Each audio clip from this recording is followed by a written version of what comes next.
Good afternoon. This is Van with Level 8. Let's get going on this post-market uh, analysis here. Really just a recap is what we're talking about. Uh,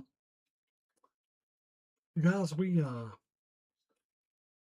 started out with a pre-market call of with a bearish structure uh, on NQ, a VWAP magnet on ES, and really both of those played out.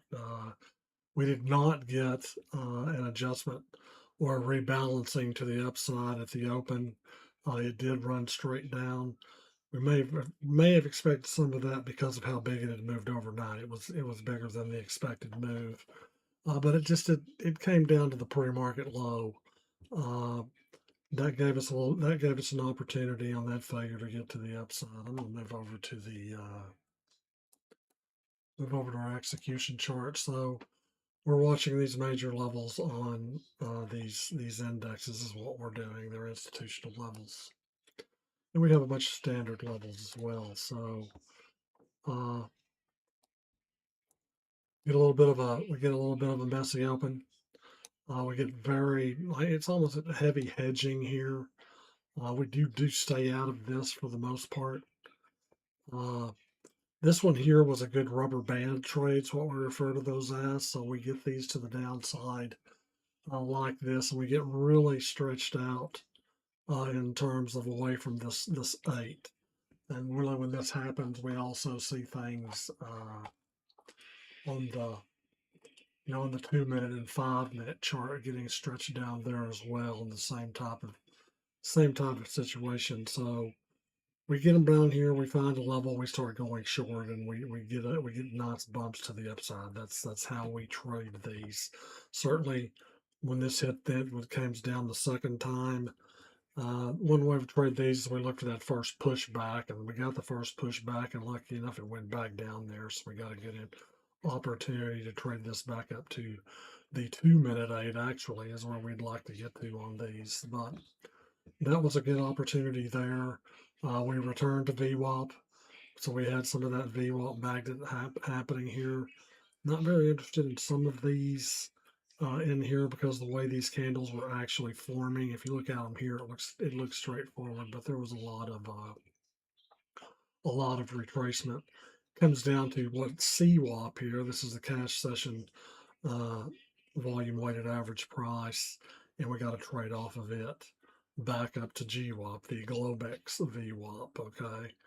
Uh, didn't really trust this one so much. I do remember trading back up off of CWAP though.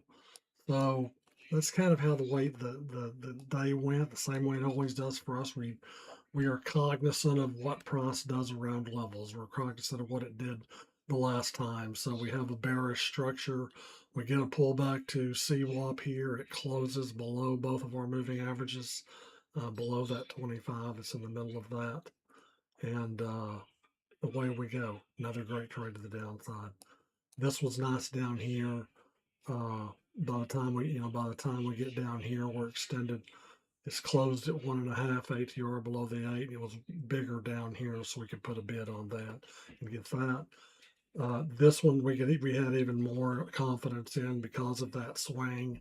Another great trade there. That was it for me, uh, really, until this afternoon. When we got into this, there was a good trade down here where we started finding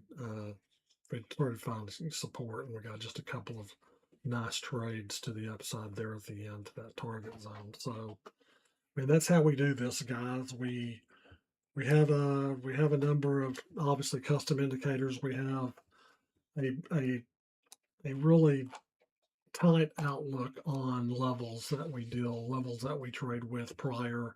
These are standard levels here. We use some EMAs, the 200, the 21, and the 8. We use target zones to tell us about extension. This is an extension study down here. Our MACD's track extension as well. I don't think we had a MACD extension today.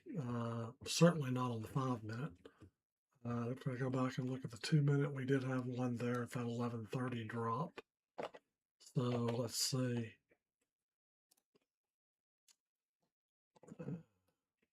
pull this one down here. This really got this really got very extended here at 11:30. This is a rubber band trade, right? So this violet color or purple color is RSI. That's an RSI in excess of 85. Uh, so really, extremely low RSI, or 85 or 15. Extremely low RSI. We're outside of these Keltners. We've got uh, a big, extension area down here on this MACD. We have multiple layers of things telling us, okay, this trade is very likely to pay to the upside. So when we go back and look at 11:30, uh, when we get this big push, we get that extension, we get many things telling us that's the where to go. And where do we want to find an entry? You probably want to find an entry here around this 25, uh, here in the middle of these two. Actually, okay, there's a 75 in the middle of these two. So put a bid above that and get into that trade. Trade it again when it gets down here. So that's how that works. I mean, if you guys want to learn this or see more of it, like and subscribe. We do the pre-market, post-market wrap up. Uh, you'll find our Discord channel. Uh, you can subscribe to it, get in the room, see how we use these custom workspaces, our custom studies and levels to trade this stuff. That is our focus, is situational awareness, and there are many strategies you can use if you're fully aware of what's going on. So that is our approach, and I will see you guys in the morning. We'll